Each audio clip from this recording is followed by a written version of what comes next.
had to call a client the other day and tell them they could not buy a $600,000 house, even though they had great credit, some money in the bank, and were paying $4,000 a month rent currently.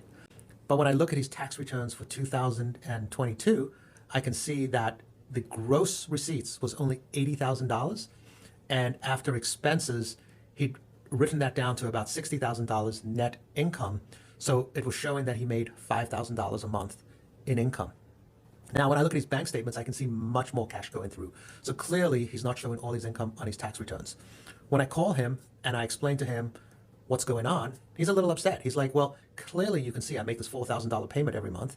You can see the money going in and out of my bank. And I'm like, I can see that. And it is clear that you can make that payment. But you've told the IRS you only make $5,000 a month. And we have to believe what you tell the IRS because you stated it on these tax returns and you're self-employed. And that's how you qualify for this loan. In this particular case, this guy is not going to be able to purchase the $600,000 house. In fact, he's not going to be able to purchase anything close to what he wants to buy.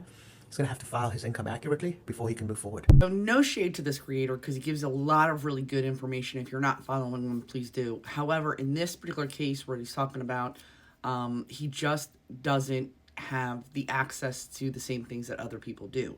So in the case of where he currently is employed, they don't have the additional programs that some of the rest of us do. And this is why it's so important for loan officers when they don't have a program that works, needs to try to have connections with people who do have programs that work.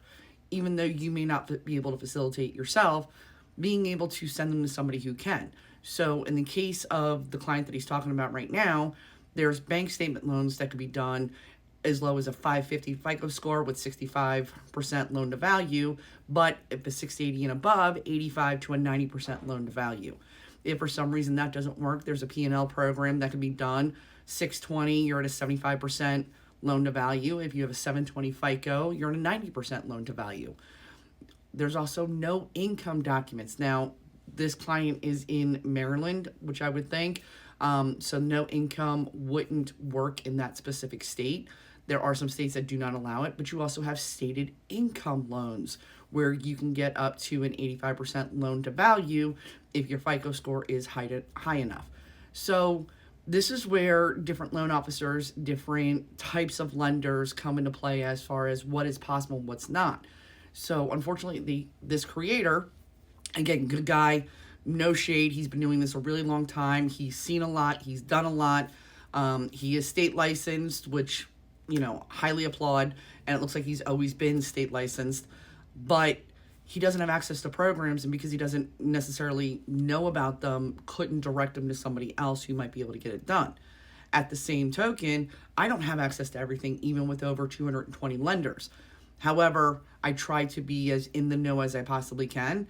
And for anybody that I can't do anything with the programs that I have, I try to send them someplace that might be able to help.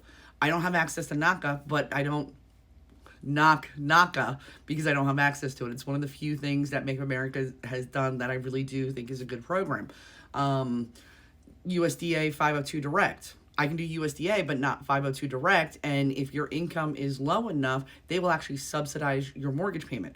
I can't facilitate that, but I make sure to try to know about those programs so that I can direct people to something that would give them help.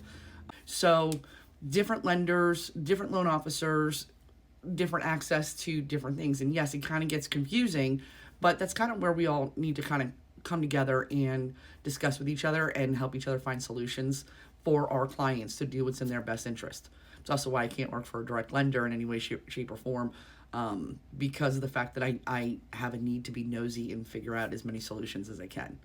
I hope this helps somebody out there who's self-employed, who's been told no, they can't afford a property.